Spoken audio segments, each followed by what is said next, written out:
Hello and welcome back to a brand new video of Fox Flicks on Film Theory. Now the reason why you can't see my face immediately is that I had recently gotten a haircut between the recording of this video and one of the other videos that come out on this day. And, well, to just be simple, I pre-record stuff. So, I'll uncover the camera now, and here we go.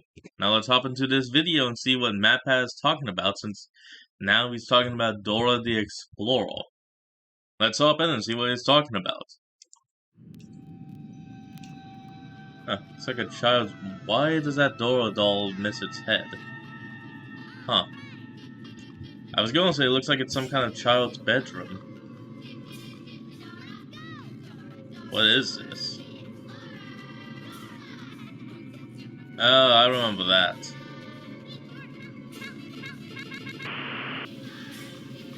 What the...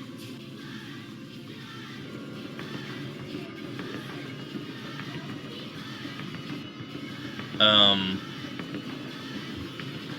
me. MatPat, what the hell are you digging? Hola, Internet! Bienvenido a la teoría del cine. Today, we're the show that needs your help. Can you see the subscribe button? Yeah, it's right there in the back. Click on it if you see it. If I click, it's just gonna pop the video. Thanks for helping me out. In case you haven't figured it out, today we're heading out into the jungle and talking about the Nickelodeon classic, Dora the Explorer. For those of you who haven't seen it, the show is all about a girl named Dora and her monkey friend Boots. Dora's trying to get somewhere in every episode, and the viewer has to help Dora by screaming at the television in both English and Spanish, because let's face it, she never sees anything. Do you see the bananas? It is right there, Dora. Right there! Are you even trying? So Just turn around! The twist is that the whole show's presented as an old-school educational point-and-click video game, kind of like Putt-Putt or Pajama Sam. Though, looking at the animation here, it looks a bit closer to those old, awful Zelda CDI games. Gee, it sure is boring around here. It's not near But of course, it couldn't be a video game without some sort of obstacle in the player's way. Other than simple puzzle solving, the main thing that keeps Dora and Boots from proceeding is a fox named Swiper, so named because he likes stealing their stuff. He likes to swipe. He's always trying to swipe our stuff. And exactly. just like everything else in the show, Dora doesn't ever see Swiper coming. So we, the viewer, are left screaming at our TVs whenever Swiper shows up like Walter yelling at Jesse. Thankfully, stopping Swiper in his tracks is super easy. All Dora, Boots, and the viewer have to do is politely ask him to stop 3 times. Swiper, no swiping! Swiper, no swiping! Swiper, no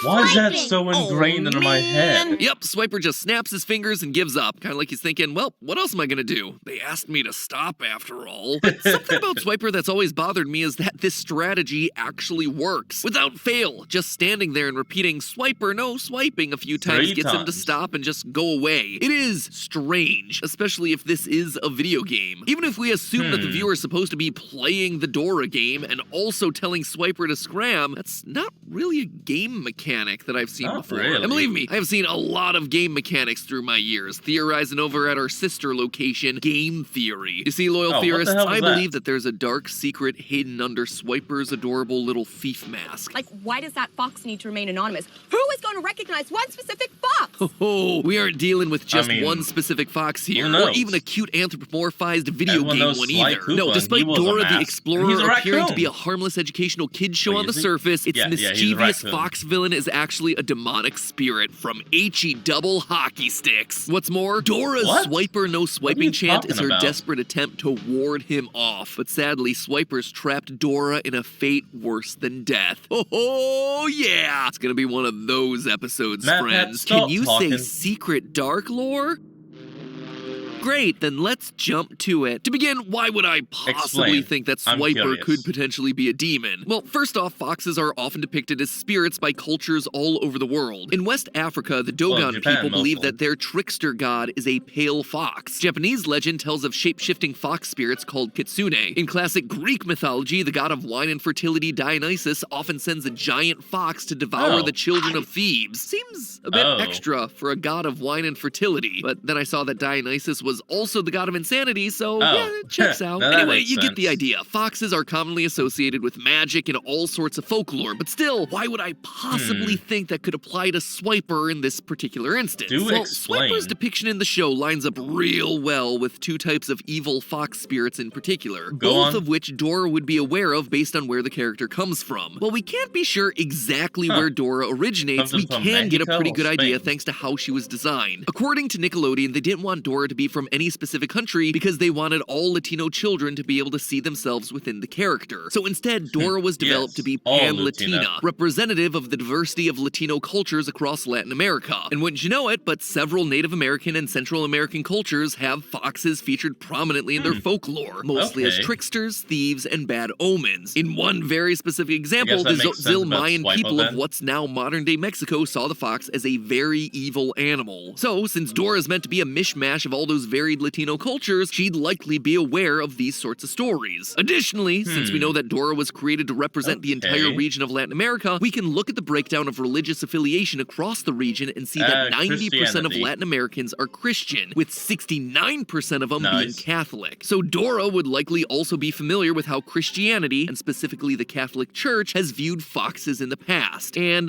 let's just say that Catholicism has not been kind to these critters. In fact, one of the most famous Catholic depictions of foxes has them literally stealing important items. I suppose you could say that they were swiping them. In the 8th century, author Rudolf of Fulda wrote the book Life of Lioba, chronicling the Roman Catholic saint Nun Lioba. The book tells of a nun who once lost the keys to her chapel. Convinced that the lost keys were the work of the devil, the chapel nuns gathered in another building and chanted prayers for their return. Soon after, a fox was found dead outside the front gate of the church, with the keys in its mouth. A fox with stolen keys, you say? Seems familiar. Swiper, no!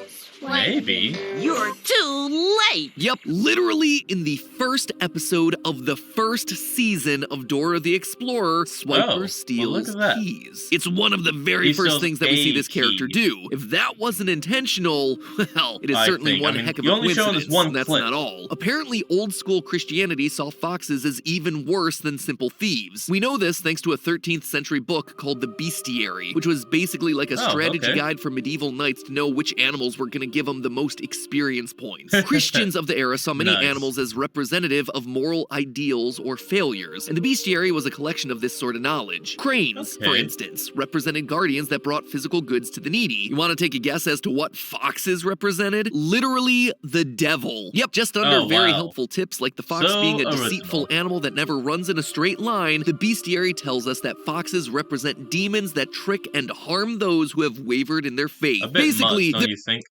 Let's get back into this. There are huge parts of Dora's likely upbringing that would have been telling her that Swiper isn't just a sneaky fox trying to steal her stuff. He's a demonic spirit, perhaps even the devil himself, come to haunt her as she goes about on her adventures, which makes it interesting to see what Dora does when she and Boots confront Swiper in the show. Okay, I guess that does explain like why he can pocket everything. I mean, how he can pocket everything. Dora and Boots, and the viewer, if you choose to participate, extend a hand out and chant the word Swiper no swiping. You want to know what that resembles? An exorcism. Now, before you rush down to the comments and say, Matt, that is a bit of a stretch. Trust me, I know it is. But for as ridiculous as it sounds, what Dora's doing here is an exact description of some types of exorcisms. First of all, according to Of Exorcisms and Certain Supplications, which was written by the Vatican and approved by the Pope, exorcists are instructed to extend their hands out towards the possessed person or demon during the ritual. From there, they're told to use a spiritual incantation, basically chanting a rhythmic word or phrase over and over to force the spirits to behave. Finally, using Swiper's name is also a practice specifically used in exorcisms. According to Cesar Truqui, an exorcist for the Catholic Church of Switzerland, quote, naming something or knowing its name means having power over that thing. So by specifically calling out Swiper, Dora is giving herself power over him. And most importantly of all, think like those, crap, I can't remember the name of them.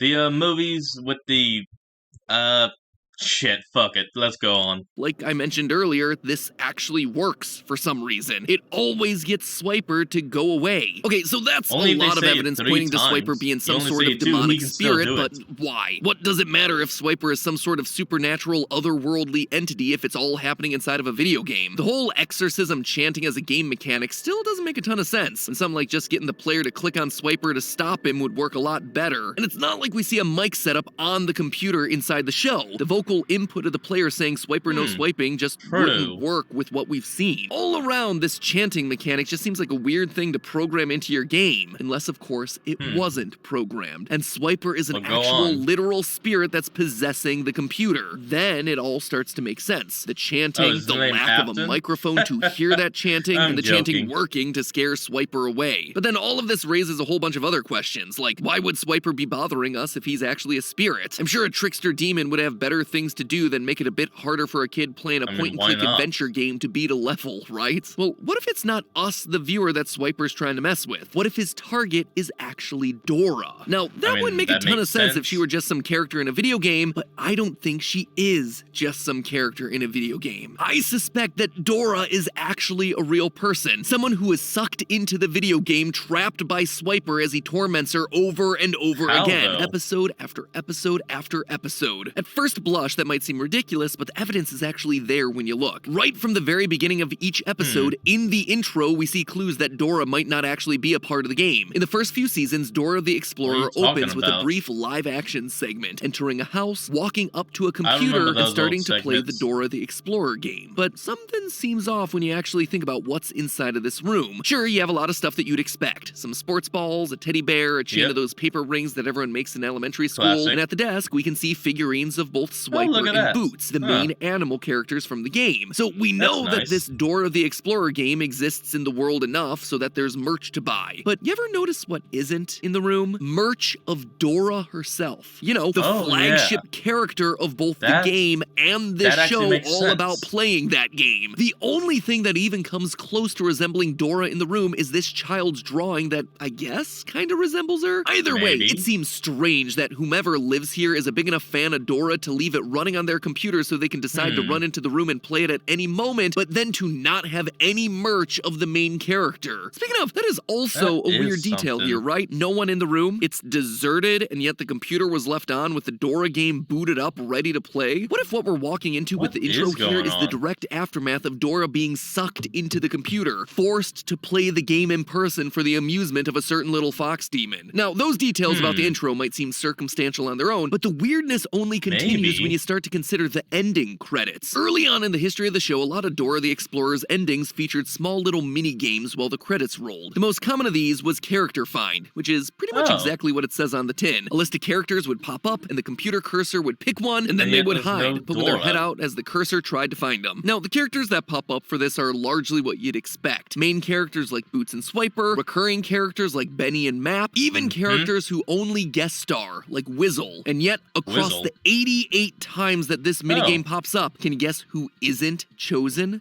Dora. Despite supposedly being the starring character in the game, she's not chosen once for the Character Find minigame. Heck, though she appears on the logo for the select screen, I think you could argue that she was never even an option to begin with. And it's not like the Character Find is against choosing human characters either. It had no problem choosing Santa Claus in the episode where he guest starred. Freaking Santa Claus was chosen before Dora. It's a strange decision that starts to make sense when you consider that Dora isn't a character inside the game. She was never chosen because she shouldn't exist in this world. The game wasn't programmed to have her selectable as an option. But wait, I hear you saying, what about that live-action Dora movie that came out a few years ago, Dora and the Lost City of Gold? It was way better than it had any right to be. And correct you are, random commenter, it was really solid. But I understand what you're trying to get at here. The beginning of Dora and the Lost City of Gold really frames a lot of the fantastical adventure Dora goes on as just happening inside of her head. So that means that our demon spirit fox in a video game theory can't be right? Wrong. Go watch that movie again, because if anything, it solidifies that Dora is a real person trapped inside of a video game. Right near the beginning, Dora straight up breaks the fourth wall saying, Can you say delicioso? And everyone else is like, yeah, Dora can clearly see us, the audience, and yet no one else can. She is aware that she's in a game, despite everyone else trying to convince her that she's not. Almost like it's a fox demon gaslighting her. She'll grow out of it. Monkeys can't swing and climb and talk to us. No, they can't. Boots isn't talking to you. Oh, but he can. You're not a kid, but you're not a grown-up either, Dora. Anything is possible. I'm sorry, but what the fuck is that voice coming out of that tiny monkey? Why does this tiny monkey have the voice of, like, frickin' The Rock? Why is Dwayne Johnson this monkey? Is that racist? No, it's not racist. It's literally just asking. Move on. And he's not the only animal who does either. Swiper's in this movie tormenting Dora and her friends, and guess what? He can talk too. Swiper at the ready. Swiper, yes, swiping.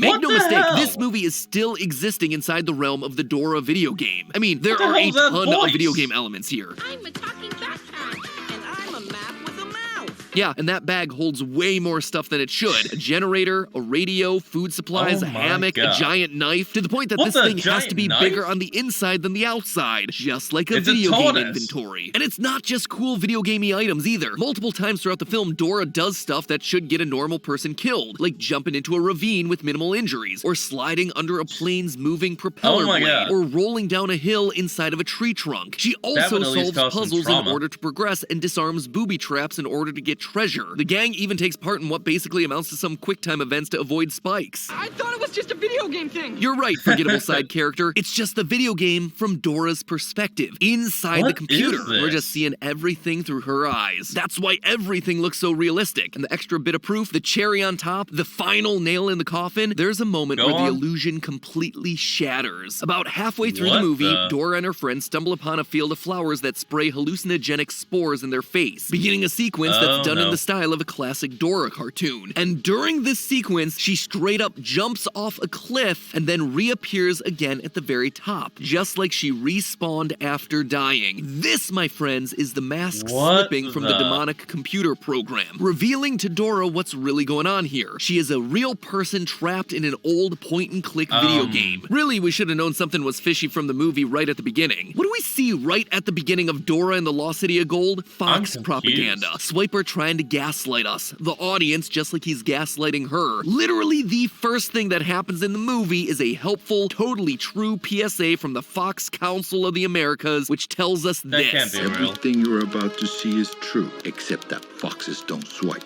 That is a hurtful stereotype. Oh yeah? Well, I'd say that trapping a kid inside of a video game and tormenting her for years... Is that really from the beginning of the movie? Because that sounds more like it would be at the beginning of that Mr. Fantastic Fox movie. Is just a wee bit more hurtful, Swiper. But hey, you know, you don't have to be trapped inside of a video game tormented by a fox demon to be completely immersed inside of something. Sometimes you just want to get lost in listening to a good... Oh, and this is what it goes on about the Raycon sponsorship. Okay, so that is what we're going to end off today's video. I want you all to remember to like, comment, and subscribe for more. Down in the description will be a link to the original video, so remember to support the original creator and all they do, and I'll see all you folks next time. And before I go, well, I want to hear what you all think of this theory down in my comments, and then go to this original video and put that in his comments as well. But anyway, this has been Fox, thank you for watching, and I'll see all of you the next time we flick on. Peace out.